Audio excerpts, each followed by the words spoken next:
Olá, sejam bem-vindas ao Outras Mamas. Eu sou a Thaís Goldcorn. E eu sou a Bárbara Miranda. E esse é o primeiro podcast feminista vegano do Brasil.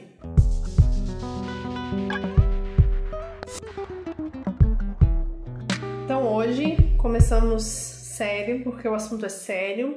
As notícias da última semana foram bem impactantes, bem tristes. Então o episódio de hoje não vai ser fácil, na verdade, né? A gente vai tentar dar uma esperança, uma luz no fim do túnel e trazer uma discussão realmente mais profunda sobre as coisas que aconteceram na última semana. Sim, então todo mundo acompanhou aí semana passada, no último dia 13 de março, aconteceu o que estamos chamando de Massacre de Suzano, na Escola Estadual Professor Raul Brasil, no município de Suzano. Então, uma dupla de atiradores, Guilherme e Luiz Henrique, mataram 5 estudantes e 2 funcionárias da escola. Antes do ataque, mataram o tio do Guilherme e após o massacre eles se mataram. Além disso, teve o caso na Nova Zelândia do Brenton Tarrant, um australiano, que foi em 2 mesquitas, atirou e deixou 50 pessoas mortas até então, né? Ainda não descobriram todas as vítimas do massacre que teve lá na Nova Zelândia. E tudo isso por motivações racistas, misóginas, homofóbicas. Então a gente vai querer aprofundar realmente nessa questão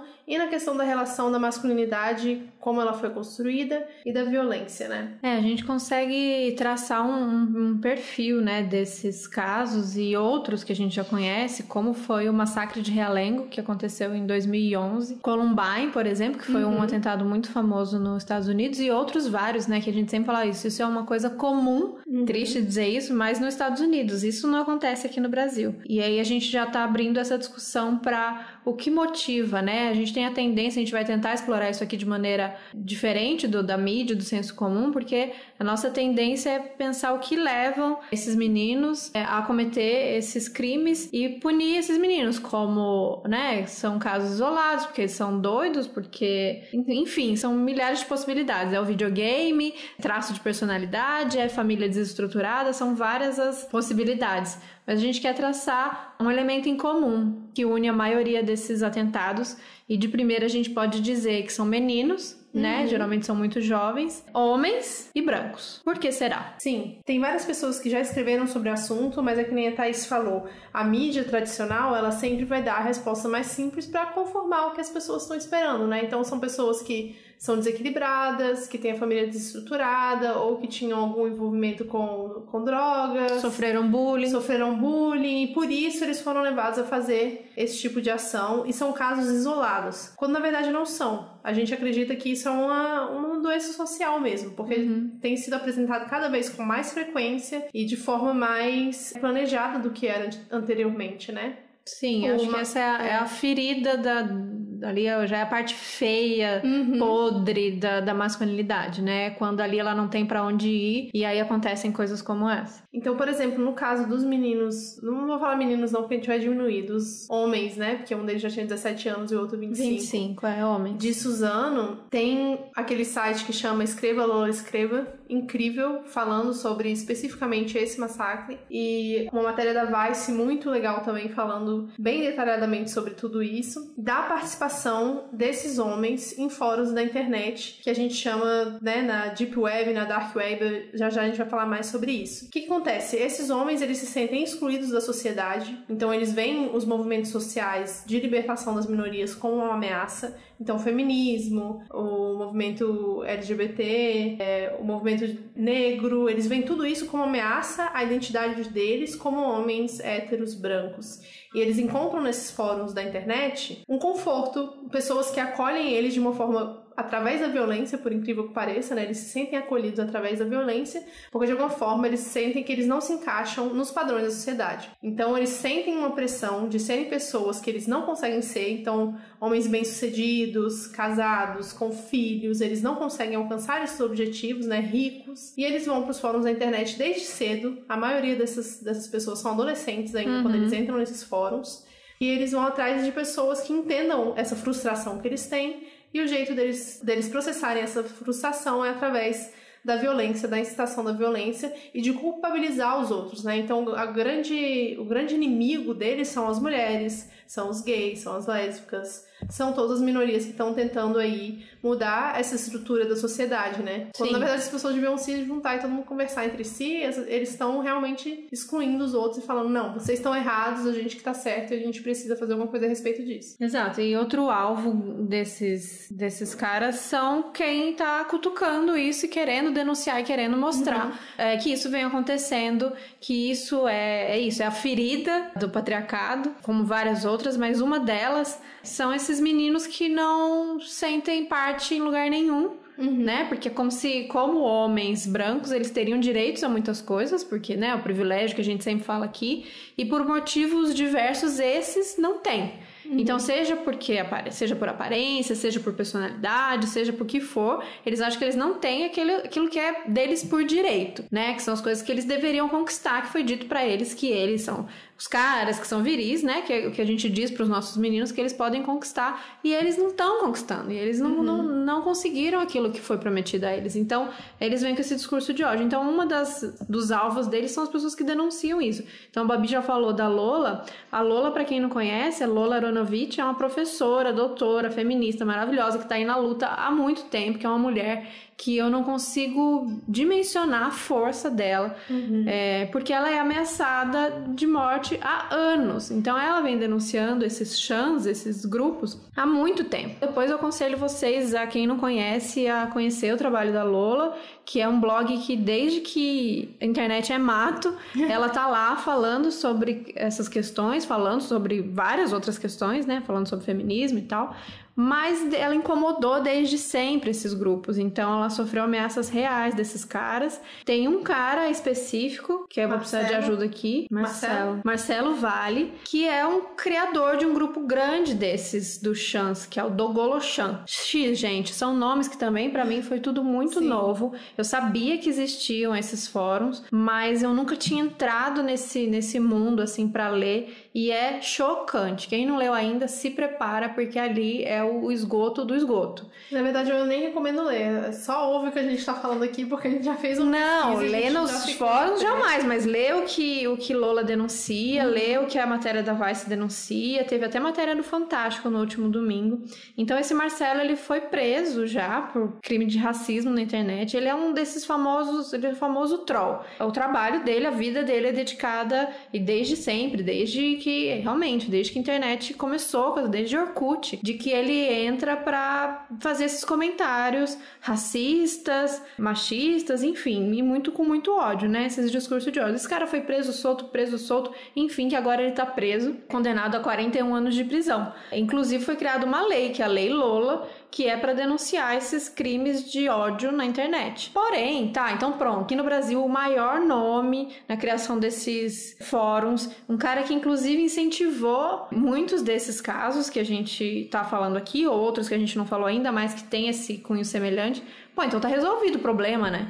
Prendeu o cara, acabou o problema. Então aqui a gente tá pra falar que não, que, né, a cada momento vão surgir novos e novos meninos que vão ser acolhidos por esses fóruns. E outros Marcelos e outros Wellingtons e outros Guilhermes vão se incentivando e um dizendo pro outro como fazer, como recuperar essa masculinidade perdida, como recuperar esse poder perdido, que é através de violência e que é através de arma, e que é uma coisa importante a gente falar, que também liga todos esses casos, que é a coisa da grandiosidade, da performance, sabe? Isso é valorizado entre eles, porque eles são, como é que a gente leu? Guerreiros, sabe? Heróis. Então tem essa coisa da performance. O Guilherme não postou fotos no Facebook antes de cometer barbaridade à toa. Então tem a roupa, tem a pose com a arma, tem, né, essa coisa da performance mesmo, dessa masculinidade, e isso não é à toa. Isso é pra dizer, tá bom, eu vou matar e eu vou morrer, mas vai ser o meu ato heróico e eu vou ser lembrado como um cara, e a mídia toda e todo mundo vai lembrar como um cara foda que fez tudo isso, então assim eu tenho de volta o meu poder e a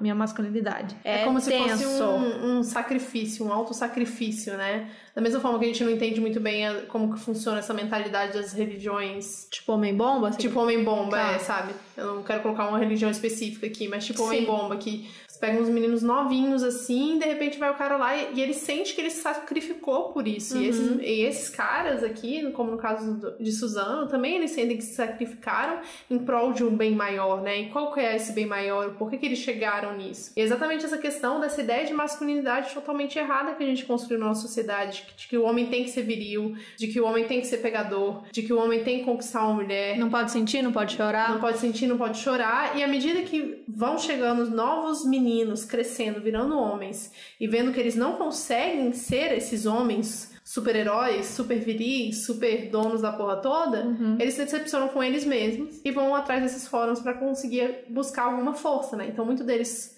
sofrem depressão, têm pensamentos suicidas. E aí a gente tem que tomar muito cuidado para não tratar isso como uma doença individual, porque isso é uma coisa que está crescendo cada vez mais. O bullying não é à toa, eles não sofrem com bullying à toa. E eles chegam nesses fóruns e lá eles são acolhidos de uma forma muito negativa, mas eles se sentem acolhidos, né? Ele vem pessoas que, teoricamente, justificam por que eles se sentem tão mal. E normalmente a justificativa é um ódio às mulheres e às outras minorias. Sim, e aos caras que conseguem conquistar as coisas que eles não conseguem. Então, uma outra coisa que a gente comentou aqui antes é que esse suicídio, né, eles se matam geralmente ao final desses atentados. Muitas vezes é por isso, pelo auto-sacrifício, ou porque eles não querem depois arcar, né, porque é isso, se é um ato heróico, se é um ato de poder, se é um ato de um guerreiro, eles não podem depois sair o quê? Preso, né, não, arcar com as consequências? Não pode. Então, eles fazem isso para se livrar dessa punição. Mas é também, muitas vezes, o caso de que aquele homem já ia cometer um suicídio. Naquele momento, ele já tá com a frustração de não ter conquistado as coisas que ele deveria conquistar, colocou a sociedade, as pessoas no geral, como inimigas, como pessoas que tiraram dele as coisas que ele poderia ter, que ele vai acabar com a própria vida. Mas aí, nesses fóruns, eles são aconselhados, isso é real, tá, gente? Eles são aconselhados a levar alguém junto. Eles chegam lá dizendo que vão, como faz, onde consegue a arma, ou como a melhor maneira de se matar. E aí eles são aconselhados. Bom, beleza, você vai, mas leva alguém junto. E tem toda a questão de gênero muito grande, porque tá tudo baseado em cima da masculinidade, de conquista, dentro desse sistema patriarcal, capitalista, que diz que o homem tem que ser e tem que ter X coisas, né? Que a gente já sabe que são que a gente repete muito aqui. E foi uma novidade pra mim, na verdade, estudar sobre isso e entrar nesse assunto e descobrir que tem um termo pra esse grupo de homens, né? Que é incel, que vem do inglês, que é involuntary celibates. Em português seria celibatos involuntários. Que eles sentem que eles foram excluídos da sociedade e por isso eles são celibatos. Eles não querem ser pessoas que não perderam a virgindade, que não beijaram na boca, mas eles são porque a sociedade é mais forte que eles e eles não conseguem uma companheira. Então é isso, eles acham que eles são virgens, né? Nesse caso, não tô dizendo que todos eles são isso, mas tem esse grupo forte que são esses incels. Eles são virgens, meninos virgens, que obviamente eles acham que eles deveriam transar, porque é direito deles. Só que as mulheres não querem eles, porque eles não são considerados bonitões, atraentes e tal, e eles são excluídos. Então, eles têm esse movimento. Gente, é um grupo, tá? Isso é um movimento, existe regras, nomes e tudo mais. Então, tem nome para os caras dentro desses grupos, tem nome para eles, tem nome para as mulheres, que são as mulheres sexualmente ativas e bonitas. Tem um nome para os caras que são sexualmente ativos e bonitos, né, considerados bonitos dentro da sociedade. Tem um nome para a galera normal, que não tá em nenhuma dessas outras categorias, e para as mulheres normais também, que não estão em nenhuma dessas categorias. Homens e mulheres, eles têm nome e eles dividem a sociedade dessa forma, e a principal guerra deles é ir principalmente contra as mulheres que não querem eles, né? Isso é uma misoginia tão grande que eu não sei nem como... Assim, para mim é muito difícil entender, apesar de eu entender a lógica de como que funciona e como que chegou nisso, né? Porque a gente tá tendo esse ensinamento de que homem que é homem consegue o que quer, tem a mulher que quer, tem os filhos que quer, do jeito que quer, e o carro o trabalho o trabalho que quer. E as pessoas não estão alcançando, porque tem esse objetivo final, que é colocado como objetivo final da família heteronormativa feliz, que ela simplesmente não existe, né?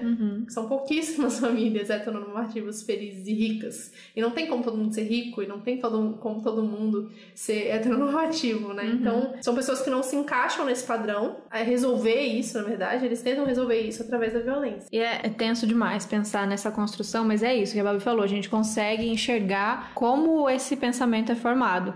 qualquer pessoa que pense sobre como é a criação, essa nossa criação sexista, a criação do que é de menino, do que é de menina, sabe as mensagens que a gente vem passando pros meninos e as mensagens que a gente vem passando pras meninas. E é tudo em cima desse ideal de perfeição.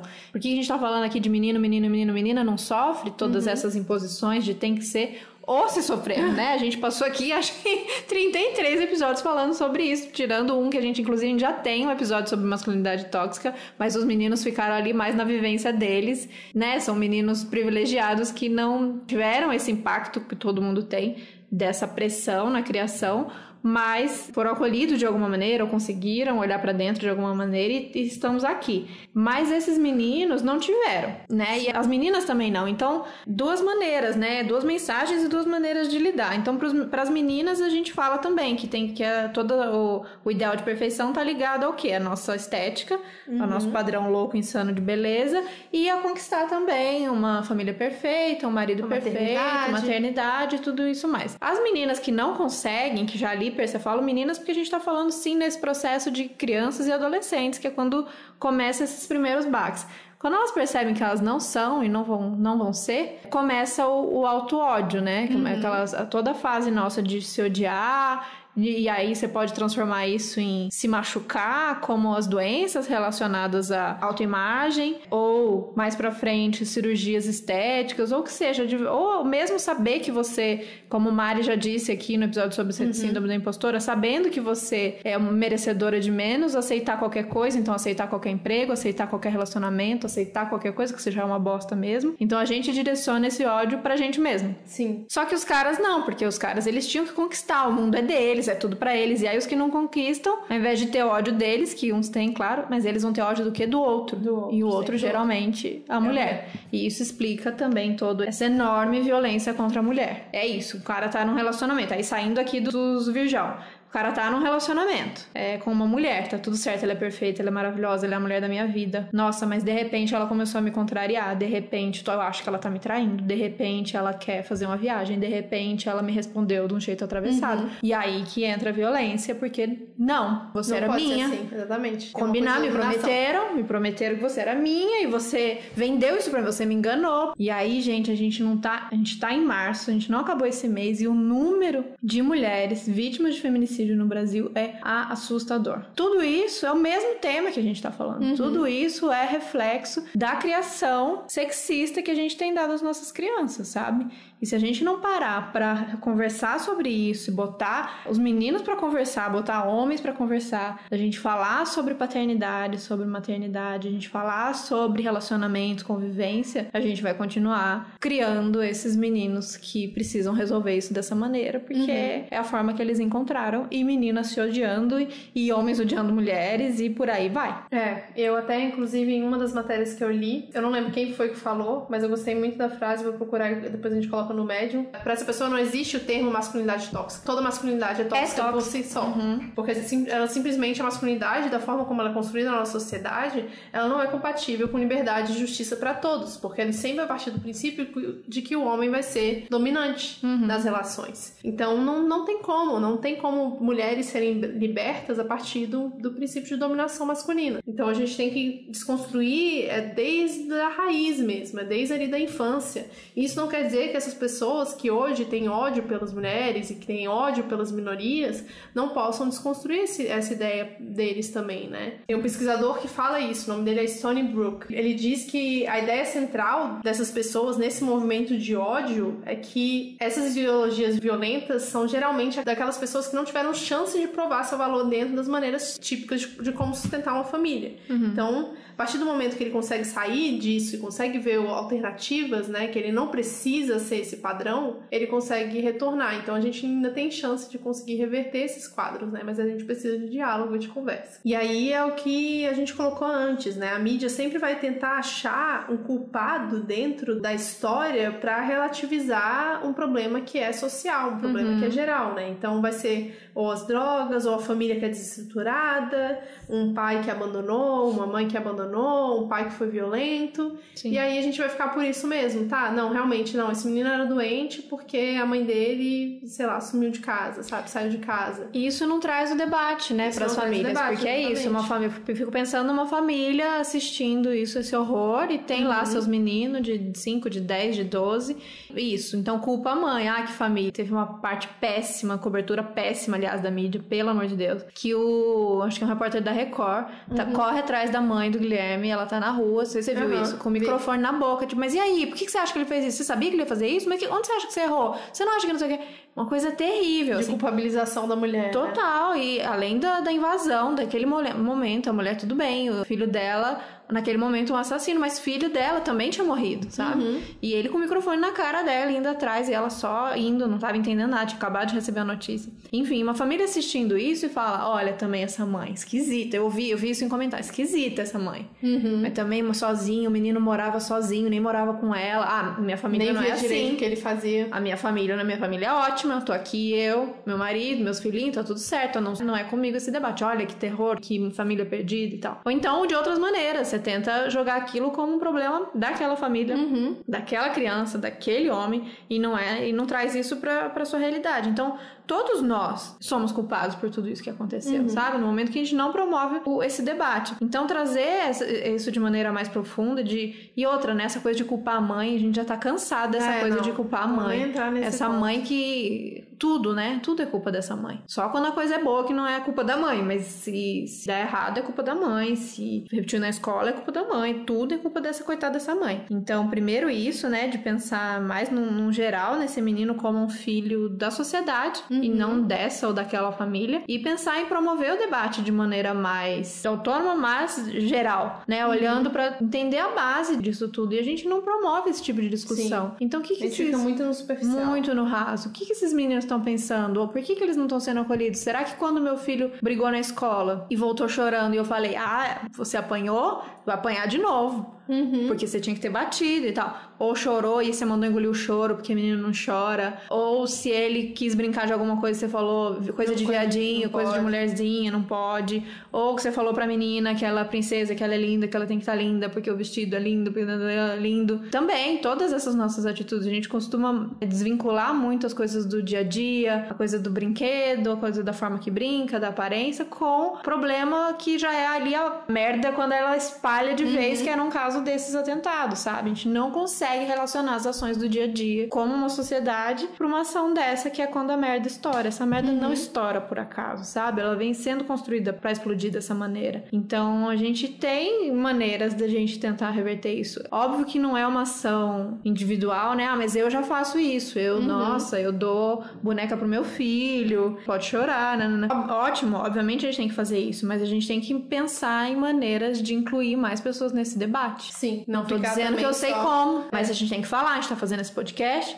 a Lola tá lá escrevendo o blog dela, a gente tá tentando falar, eu acho que a gente tem que tentar reunir, sempre que a gente bate nessa tecla, reunir as pessoas pra falar de alguma maneira, juntar poucos homens que nos ouvem. Outro dia, num evento nosso, num piquenique, a gente nem tava nesse assunto tão pesado, mas ainda assim era sobre masculinidade, do tipo, como é difícil falar com meu pai, era um cara me perguntando, como é difícil falar com meu pai sobre essas questões de machismos, mini machismos diários, ou sobre veganismo. Ele é muito fechado e não tem abertura, porque a gente não criou esse hábito, né, de conversar. O que eu faço? Aí eu falei, bom, esse é um problema que vocês, homens, vão ter que resolver. As mulheres, e a gente sempre fala sobre isso aqui, a gente tá correndo atrás de destruir essa merda desse patriarcado, a gente tá correndo atrás de se cuidar. Então você vê mulher em grupo de meditação, você vê mulher na yoga, você vê mulher no psicólogo, você vê mulher nos grupos das comunidades fazendo isso aqui, você vê mulher se ajudando, saindo pra tomar café, você vê mulher saindo pra tomar café, você vê as mulheres tentando, né? Mas os caras não estão se reunindo, né? Ou estão se reunindo pra ficar ali na amenidades, né? Então você vê com um amigo seu, amigão seu tá mal, tá na bosta, não tá legal da cabeça, não tá bacana, tá colocando a energia dele numa coisa meio nada a ver, e você não fala, e você fala, tá bem, cara? Eu tô bem,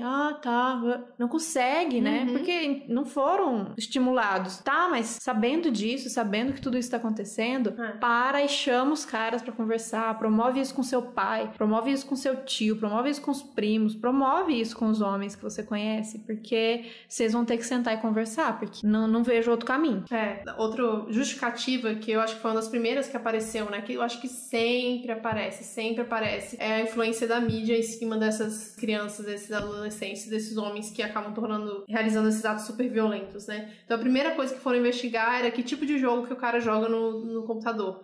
E olha, eu não sou uma pessoa do videogame, eu realmente não gosto dos jogos, eu sou uma pessoa que é totalmente alheia à violência nesse sentido de visual, isso me machuca muito, mas eu acho que o videogame é só um reflexo da nossa sociedade. Ele pode ser um estímulo, mas ele nunca vai ser a justificativa, porque tem um motivo pro cara ter ido atrás do videogame pra ficar tirando as pessoas. Né? E tem um motivo pra ele querer transformar aquele treino em realidade. Aquele treino em realidade. Então não é a culpa do videogame que tá estimulando. Eu acho que o videogame, ele ajuda a construir esse imaginário de super-herói, de salvador da pátria que tá ali atrás de uma arma. Porque geralmente são representações de caras fortes, com armas gigantes, e que podem fazer o que quiser. Gente, eu também não sou, né? Aliás, gente, meu histórico, se tiver alguém da época da faculdade que ouvir isso, vai rir neste momento. Eu sou tão fervorosa contra jogos violentos que teve discussão na faculdade em 2004 ou 2005, e eu sempre ficava muito nervosa com esse debate, e que as discussões eram rasas do tipo, mas eu jogo videogame e eu não sou uma pessoa violenta, porque depende muito da estrutura da família. Sim, e aí? Você pode garantir a estrutura da família dos outros? Então, obviamente, eu não acho que proibindo o jogo vai resolver o problema, mas esse jogo é só um reflexo de que coisa horrorosa é essa que a gente tá passando a mensagem que é legal, sabe?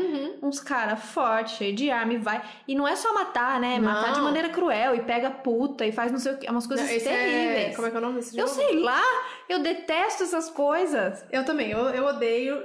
Já joguei só Counter-Strike. Esse tem essas coisas, não tem? É tipo de exército, né? Sim. Eu vou falar merda, vão rir da minha cara aqui. A gente precisa de um consultor de videogame agora. Tá ali no quarto. O Guilherme também, posso ligar pra ele? Sou contra, exatamente por conta da visão da violência, normalização da violência. Acho que você acaba normalizando, mas não acho que seja justificativa, porque não é só videogame. Porque aí vamos pro Cidade Alerta. Nossa, vamos pro todos os filmes. Todos esses Rambos e essas coisas dessa masculinidade. Se não, a valorização da uma violência, coisa heróica e cheia de performance. E essas mensagens que a gente tá falando, todas essas mensagens, e não é só aquela, né? Pra não dizer que eu não gosto de filme violento, eu gosto dos filmes Tarantino. Mas é porque chega a ser caricato, né? Tipo, uma coisa assim, só sai muito sangue, uma coisa meio assim, né? Sim. Mas essa síndrome do herói, e o Tarantino, ele deixa os personagens bem reais, bem vulneráveis. Essa síndrome do herói, que vem muito da cultura americana, de tipo, a gente precisa ir pra guerra, sabe? Os Estados Unidos sempre precisa ir pra guerra. Pra mim, nada pior do que Capitão América nessa vida. E olha que eu assisti todos os filmes, mas nada pior do que essa figura do herói que precisa matar outras pessoas. E vem e resolve tudo. E resolve tudo. Todo mundo fica feliz no final. E é bonita, arruma namorada, sabe? Então é esse ideal do herói que tá sendo construído, que é construído diariamente, que não é só culpa do videogame, apesar de estar no imaginário, né? Sim. Então a gente não ficar tentando achar culpados como se fossem coisas únicas não vai ser a solução. É exatamente isso que a Thaís falou. A gente não tem certeza de como é a solução, mas a gente precisa trazer isso pro debate. Eu vou contar um exemplo aqui, porque eu sei que a pessoa não vai ouvir. Eu adoro que a gente acha, eu, Babi, vou falar um segredo pra vocês. A gente acha que a gente fala com a gente mesmo. Mas de repente a gente descobre que certas pessoas ouvem e a gente fala aqui das pessoas. Mas tudo bem, vamos tentar manter o anonimato. Vitor estava assistindo um amigo jogando videogame, só que tipo em outra cidade. Dá pra assistir online, porque tem um negócio, um site. O Vitor vai ouvir, já sabe o que eu vou falar. Tem um site que você entra e você assiste as pessoas jogando do outro lado do mundo. Eu nem sabia que isso fazer, mas faz sentido, porque temos internet, né? E aí ele muito empolgado, olha só que legal, tô vendo fulano jogando o jogo. Eu falei, nossa, que bosta. Eu não falei isso, mas eu fiz uma cara de que legal.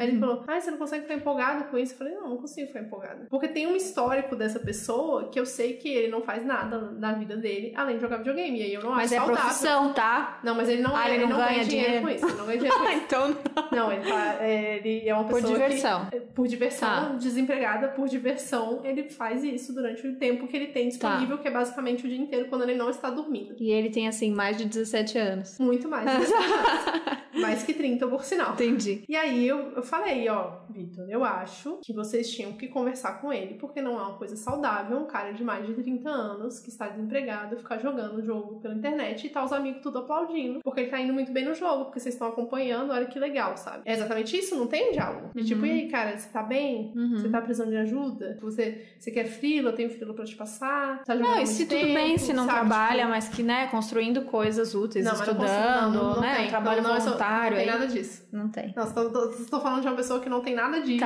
e passa o dia inteiro jogando videogame. E aí, tá, é legal você ter acesso ao seu amigo jogando videogame do outro lado do mundo, mas e a conversa? Vocês conversam sobre algo? Não conversam, sabe? Não conversam. Vocês não conversam, tô brava com vocês. É. E aí que não fica saudável, sabe?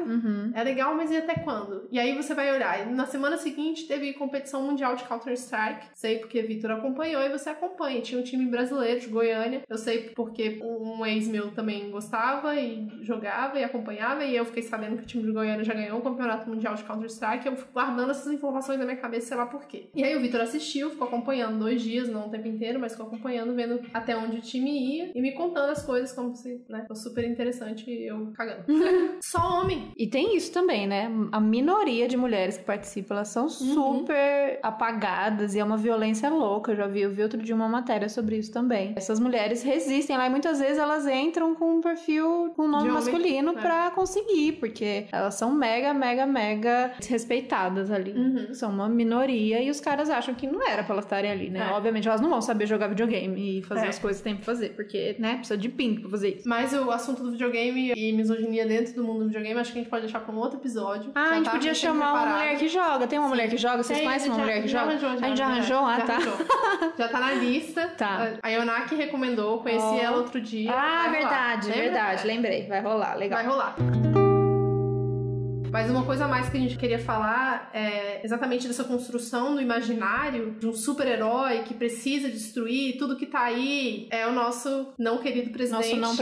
Nosso não presidente que veio exatamente com essa imagem violenta de salvar tudo e a todos. Resolver tudo isso que tá aí. Resolver tudo isso que tá aí através da violência com símbolo de arma na mão. E é só mais um reflexo, né? A culpa não é dele pessoalmente, a figura dele, né? O que ele quer. Mas ele tá representando toda essa violência, toda essa masculinidade que é tóxica, que é desnecessária, né? E aí que eu não entendo, né? Porque promove a família, mas não consegue constituir uma família direito. Só algumas famílias. De preferência bem parecida com a dele. Exatamente. Agora é muito louco porque eu vi muita gente fazendo essa ligação, né? Então as fotos assim que aconteceu o crime de Suzano, então muita gente fazendo a crítica junto com foto de Bolsonaro, fazendo arminha, ou esses meninos, tem uma foto terrível, que são 3 gurizinhos assim, com camiseta de Bolsonaro e com armas. Então tudo isso que a gente viu durante a campanha, e não só durante a campanha, né, desde que o Bolsonaro tá aí, que não é de hoje, que ele promove todas essas coisas. E aí sempre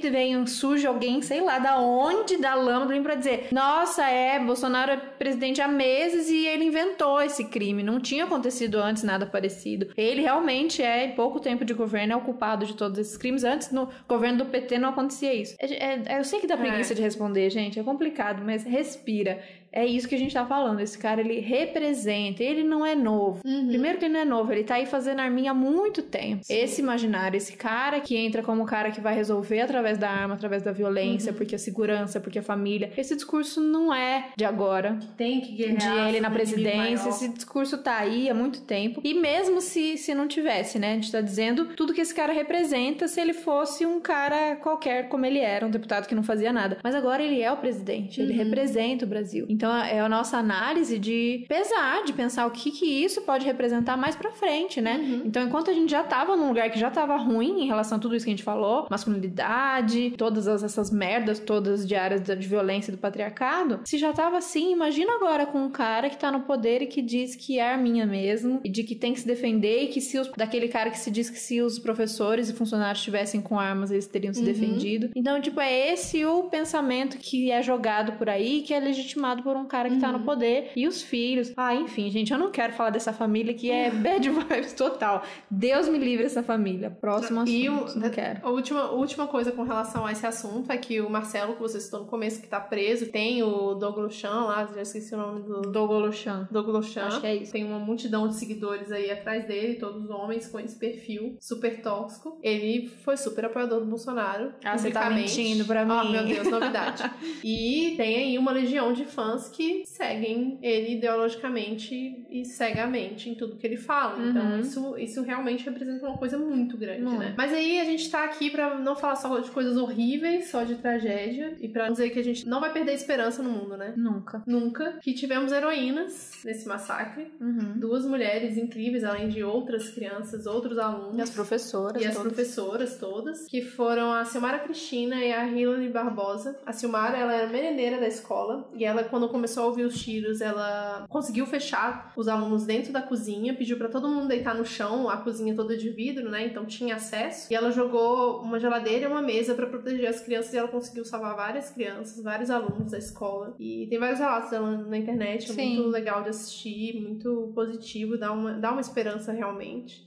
E de ver uma mulher que fez pra salvar as pessoas, mesmo sabendo que ela corria o risco de morrer, né? E a Hilary Barbosa, que fez exatamente a mesma coisa. Ela conseguiu, até contaram a história dela, que eu não sabia, que ela era lutadora, aprendendo a se defender. Um dos caras, eu acho que é Luiz, não é? O mais velho, Luiz, puxou ela pelo cabelo, ela conseguiu desviar do golpe dele, conseguiu salvar alguns alunos. E tem sempre a Lola, né? Que ela denunciou, e tem vários no site dela, ela escreveu bastante sobre isso, sobre os prints do Chans, que as pessoas, que tem gente dentro do Chans que conseguem ter acesso às informações e mandam as coisas pra ela. Então ela continua aí na luta, por incrível que pareça, contra as pessoas, mesmo sendo ameaçada de morte diariamente, né? Vale a pena ver a luta dela, força. Ela tem o blog dela desde sempre, Escreva Lola Escreva, e ela deu uma entrevista pro jornal Dia sobre isso, e uma entrevista pra uma matéria do Fantástico. A gente pode colocar tudo lá também no meio pra vocês lerem. Eu fico muito feliz de viver num mundo que tem uma mulher como a Lola, como tantas outras, né, que lutam aí por uma sociedade mais justa e menos violenta, mas que sofre impactos reais, né, na vida. Eu não consigo imaginar tudo que Lola já passou, correndo riscos, ela e a família dela, de vida, mas também ameaças de perder, né, eles queriam acabar com a carreira acadêmica dela. Então ela resistiu e vem resistindo aí, e a gente tem que fortalecer esse trabalho que ela faz para que chegue a mais e mais pessoas. Uma coisa que eu pensei também da gente abrir esse diálogo também sobre socialização é que tem os relatos de que na hora de fugir dos tiros, os meninos conseguiam pular o muro e as meninas não. E isso, gente, a gente lida disso de uma maneira muito superficial, do tipo, natural que os meninos são mais fortes, natural que os meninos são mais habilidosos, natural. A gente acha que isso vem de alguma maneira genética, de que os meninos conseguem correr, fazer acontecer e as meninas não. E isso é a merda da socialização, sabe? A gente foi socializado pra ficar sentado brincando de boneca, e eles estavam aí pulando. Mas eu sempre falo isso porque sempre tem, né, que surge do além a pessoa pra dizer, mas eu não, eu subi em árvore, que bom, parabéns. Eu não, eu fiquei sentada brincando de boneca, por exemplo. E aí, isso não foi desenvolvido, isso é socialização, isso não é por acaso, isso não é genético, isso não é uma família ou outra, isso é socialização pesada, de que a gente bota os meninos pra fazer acontecer e correr e fugir e lutar, né, porque vai que eles precisam ir pra guerra, e as meninas pra ficar dentro de casa. Então, é outra coisa pra gente rever. Sim. E aí, além de citar as heroínas aí dessa história toda, a gente vai propor aqui, dar exemplos de pessoas que fizeram acontecer pra melhorar e pra mudar realmente essa situação, né? Pra mudar esse diálogo. Uma coisa muito legal que eu achei no site da Vice também foi, após o genocídio em Ruanda, que aconteceu em 1994, foi criada uma ONG chamada Terapia Social, em que eles reuniram os homens, alguns dos agressores, inclusive, homens que sobreviveram, né, esse genocídio, porque a maior parte da população que sobreviveu foi a população feminina, para eles discutirem tudo que aconteceu, e não necessariamente reviver tudo, mas o que acontece na vida deles. Se criou uma rotina muito saudável de convivência e de conversa. Então, os homens se reúnem para conversar sobre coisas que as mulheres já conversam há anos. Tipo, minha mulher tá doente, meus filhos são doentes, eu tô com medo disso, eu tô com medo daquilo. E óbvio que é uma mudança social lenta, mas que tem que acontecer, e tá se dando super certo lá em Ruanda. É muito bonito de ver, assim, sabe? E num país que era extremamente misógino, extremamente sexista, e hoje em dia, em função do genocídio, tem várias mulheres que estão em cargos cargos de poder, tem várias mulheres que têm posição de liderança, tem várias mulheres que ocuparam cargos que antes elas não ocupavam, porque elas não podiam ocupar por questões sociais, mas que tiveram que ocupar porque a maior parte dos homens foi morto durante o genocídio. Então, os homens que sobraram, eles estão aí tentando reconstruir essa ideia do que é uma masculinidade, né? Não todos, mas uma parte. Então, é muito legal ver um movimento como esse. Eu acho que é urgente os homens repensarem masculinidade e jogarem fora mesmo tudo isso que foi aprendido, que foi ensinado e aprender. Então, é uma coisa que a gente já falou aqui num outro episódio de masculinidade, mas acho que sempre vale indicar, que é o The Mask You Live In, documentário que tá na Netflix, que é sobre essa masculinidade, sobre essa socialização dos meninos e o que a gente tá ensinando e o que a gente tá querendo desses meninos. Recomendo demais. Se a gente sabe que o nosso público é em maioria feminino, então é muito legal pra gente assistir também, pra mim foi ótimo, mas recomenda pro seu pai, recomenda pro seu companheiro, pros seus amigos. Acho que é um documentário que vale a pena e todo mundo tem que assistir. Um outro recente que eu cheguei, na verdade, a Jut fez uma série no último novembro, né, que foi tipo o mês que o Ministério da Saúde trata de câncer de próstata, e ela fez um Novembro Azul que ela só entrevistou homens, né? Tem uma proposta de masculinidade já diferente, então vai falar um sobre paternidade, vai falar um sobre sexualidade, e eu achei muito interessante, porque eu meio que não prestei atenção, falar, ela tá entrevistando um monte de homem, fiquei com preguiça, não vou ver. Acho que não vai ter nada de novo, vai ser o The Mask You Live In, que eu já vi 2 vezes e amei, mas aí depois eu fui assistir com calma e eu gostei muito, assim, de paternidade é incrível, incrível, todo homem tinha que assistir, mesmo que você não seja pai, assiste pra ajudar os seus amigos que são pai ou serão pais um dia. E o de sexualidade, pra mim, mais perfeito ainda, porque ele desconstrói essa ideia de que a sexualidade do homem gira em torno do pau dele. Hoje mais cedo eu tava mostrando pra Thaís que eu também cheguei numa matéria da Vice. Por quê? Que saiu hoje de uma câmera pro peru mesmo. E eu não sei nem pra onde começar, de quão ridículo é isso. É verdade isso, gente. E aí a propaganda da parada é como se fosse uma GoPro colocada no peru do cara. Gente, e, tipo, acho um anel. Um anel peniano com a câmera em cima. E é tipo, veja o mundo a partir da perspectiva do seu pau. Que ele já vem isso, né? Já é assim, meu amor. Só não tem uma câmera, você já enxerga assim. Só não tem uma câmera, exatamente. Então, desconstruir essa coisa fálica de que tudo gira em torno do pau e que o prazer do homem é só em cima do falo, né? Que o homem pode sentir prazer, por exemplo, em outras partes do corpo, no braço, no dedo, na cabeça, no diabo a quatro. Eu lembro muito da gente fazendo a oficina, roda de conversa com a Bia Sabor. E ela falou que a primeira vez que ela foi na oficina de mulheres, uma mulher relatou que ela sentia prazer encostando aqui na dobrinha do cotovelo, né? E aí todo mundo se olhou, né? A gente ficou todo mundo acariciando o cotovelo pra ver se acontecia alguma coisa. E os homens, nós mulheres, ainda mais as mulheres que já estão pesquisando isso há um tempo, a gente já sabe outros locais que a gente sente prazer e que a gente acha mais desagradável, tá? Os homens não têm conexão nenhuma com o corpo. É tudo porque o pau resolve tudo, gente. Não precisa de mais nada. Eles acham que aquilo ali resolve tudo não só pra eles, como pra conquista, né? E por isso que também tem essa coisa bizarra do se um cara brocha ou o pai pequeno ou qualquer outra coisa ligada a isso, acabou o cara. Ele não existe mais, né? E aí ele vai pra onde? Vai pra esses fóruns. Vai pra esses fóruns. Que de alguma maneira ele tem que retomar esse poder, né? Então, o cara que a Juju entrevista é o Cláudio Serva. Ele é daqui de São Paulo e ele é marido de uma das donas da Casa Prazerela.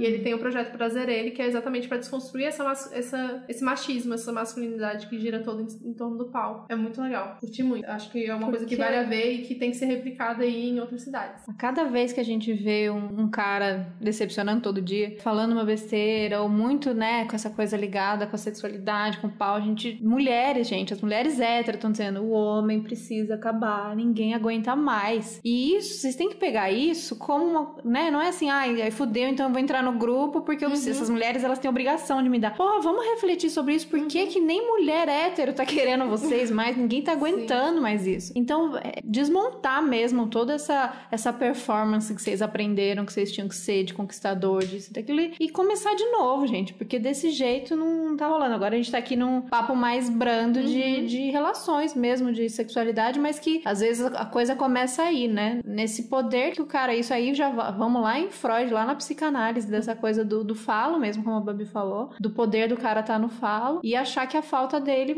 né, por algum motivo X, você vai ter que recuperar de alguma maneira, seja com arma, seja com a posse daquela mulher, seja com bem, seja com... Enfim, vocês não precisam de nada disso, né? Aliás, a própria arma já é meio fálica, né? Exato, e é por isso que eles gostam tanto de tirar foto, assim, com ela, porque falta ali esse elemento, né, de poder. E aí, então, abraça essa arma e pega... Eles podem reparar o jeito que tira foto, que família Bolsonaro e todos esses caras que tem foto com arma, é como se estivesse pegando o pau deles mesmo, né? Aquilo ali é a extensão... Enorme, exato, é a extensão ali do corpo deles, de forma que eles entendem por poder, né? Essa dominação, a partir daqui vocês me respeitam porque eu sou um cara com esse pauzão ou com essa harmona, enfim. Sim, na verdade é uma série de entrevistas, de rodas de conversa com vários homens. Foi uma coisa que eu assisti junto com o Vitor e ele conversou sobre isso no episódio de masculinidade tóxica com o Gui e com o Felipe, que é o Man Enough. Infelizmente só tá em inglês, mas é muito, muito bom. Quem puder assistir, quiser assistir, tá disponível, tudo gratuito, só procurar manenough.com que vai achar, e é muito bom, é muito incrível os caras se desconstruindo, inclusive falando de coisas muito delicadas pra homens, que é, por exemplo, um abuso sexual, que vários homens sofrem e nunca falam sobre isso. E outra pessoa que fala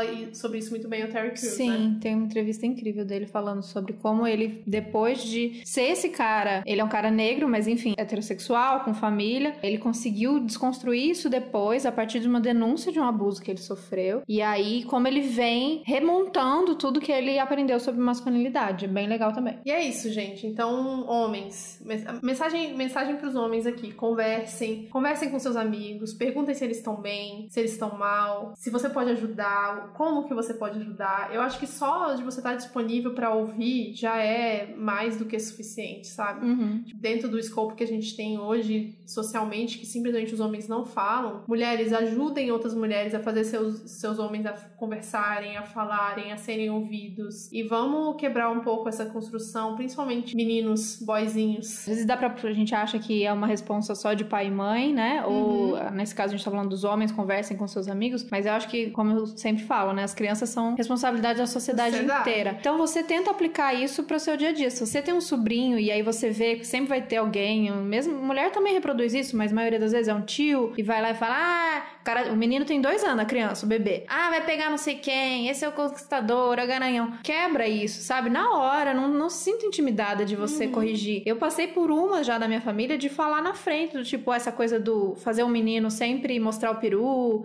Cadê o peru? E mostra o peru, e aí todo mundo aplaude, e a menina ao contrário, esconder. Entra quebrando mesmo, não tenha medo de falar, porque é isso, é nesses momentos que a gente vai fazer. Muitas vezes a pessoa não faz por mal, porque tá só repetindo o que já fizeram com ela, e não entende que isso é o que vai lá na frente desembocar em todas essas merdas que a gente tá falando. Então isso na família, não tenho criança na família, sei lá, você é produtora, criadora de conteúdo, eu vejo isso muito, como eu vim da área de cinema e TV, se os roteiristas, os diretores tivessem um mínimo de noção sobre isso que a gente tá falando aqui, a gente não estaria passando essas mensagens que a gente passa através de filme, novela, publicidade. Então, dentro da sua área, se você acha que esse episódio não é diretamente pra você porque você não é mãe, ou porque você não é um cara, ou porque você... Não, acho que dentro de cada área que você atua, ou ambiente que você convive, tem como a gente tentar mudar essas mensagens que a gente tá passando pros nossos meninos e para nossas meninas, sabe? Nossa, quantas vezes chega dessa socialização bizarra. Quantas vezes já ouvi, nossa, seu filho é lindo, hein, vai dar trabalho. Não tenho filho, tá, gente? Tô dando um exemplo aqui. Seu filho é lindo, hein, vai dar trabalho. Isso aí vai pegar geral quando ficar mais velho. E aí você cria um estigma em cima de uma criança que não sabe nem o que é ela e o que é o outro, tá? Mas ele sabe que ele vai ter que pegar alguém alguma hora. Ele já sabe que ele vai ter que pegar alguém alguma hora, e aí se não pegar, pronto, e acabou. É isso, né? Dessa maneira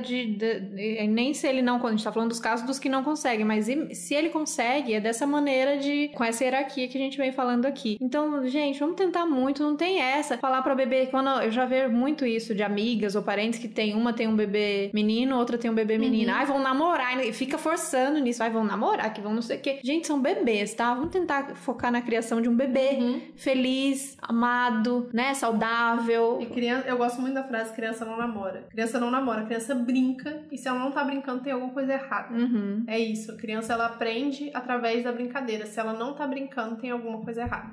E ela vai crescer uma pessoa frustrada ou com alguma desconexão com a socialização, porque ela não tá brincando, tem uma coisa errada. Essa é a forma que a criança aprende. Sim, e a gente brinca, eu já brinquei, ainda brinco muito disso com meus amigos, tá? Quando a gente fala, ai, nossa, fez tal coisa com a criança, pronto, traumatizou, agora é 15 anos de terapia. Isso pra gente, né? que tem acesso à terapia, que vai primeiro que já, né, a gente não devia já contar com isso, que depois resolve na terapia, devia ser o contrário, mas ainda assim a gente tem essa possibilidade, mas as pessoas não têm essa possibilidade, tá? As pessoas vão entrar na internet, as pessoas vão só ficar mal, as pessoas vão só ser violentas, então vamos pensar com carinho com as crianças e tirar essa responsa da figura da mãe só na criação e na responsabilidade do que essa criança vai virar. A criança é um mini ser humano, gente. Ela ali já tá participando, ela já faz parte, ela já interage. Então, todos nós somos responsáveis por que essas crianças vão se tornar. Seja nas mensagens que a gente passa pela internet, seja o que você faz no seu trabalho, seja como você lida com sobrinhos, com filhos de amiga. Então, vamos todo mundo se responsabilizar e ajudar a transformar o que essas crianças vão se tornar lá na frente. É o que a gente pode fazer agora.